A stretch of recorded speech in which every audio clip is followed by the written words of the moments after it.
咁我哋先講下納指啦，嗱，美國納指啦，咁其實呢個禮拜啦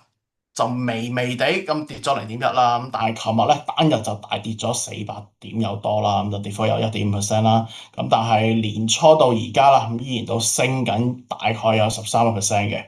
咁關於納指嗱喺4月份咁強嘅一個漲幅啦，到而家咁，King Sir 你又有啲咩睇法咧？Hello，大家好哈，我 King Sir，今年第一次同大家喺直播間見面。咁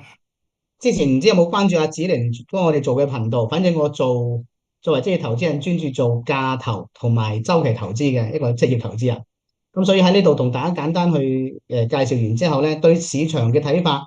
簡單直接咁同大家分享下啦。其實納指到今個月為止都仲係升緊5.35%嘅，本係星期五有少少弱啦。咁但係其實本身呢個月都係強嘅。咁所以我哋要關注翻一個核心點，就係究竟5月份係短期見底係短期嘅見頂調整完之後，仲會見底重新向上啊，因為係中期要見底啦，即係中期要大見底頂，個底可能係遙遙無期噶啦，呢個係好重要嘅。咁呢方面，子玲你個人點睇啊？嗱，又考你啦，你個人點睇啊？咁首先講下琴日嘅跌嘅狀況啦，咁我覺得有幾個原因嘅。咁第一個啦，咁當然就係美伊嘅一個摩擦啦，咁重新又好似有翻啲想開火嘅苗頭啦。咁第二個啦，咁就係美聯儲啦，咁就15號啦，咁終於就開始要換主席啦。咁其實大家會擔嗯心啦，究竟會唔會話美聯儲換主席之後，後邊因為通脹加息嘅一個情況會出現咧？咁同埋啦，嗱，最近啦，我哋嘅大空頭著名大空頭 Barry 啦，咁亦都去大講，開始喊空咯喎，大家開始睇跌咯喎，呢個位究竟係97年定99年嘅一個互聯網嘅一個科技泡沫嘅時候咧？嗱，如果你97年咁照計，後邊仲有升喎，仲有1-2年嘅時間升喎，咁你99年啊，死啦，而家高位啦。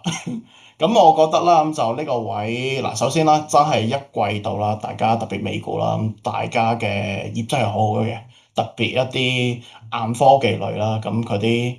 因為你硬科技而家 AI 嚟到呢個位啦，咁其實大家都係一啲基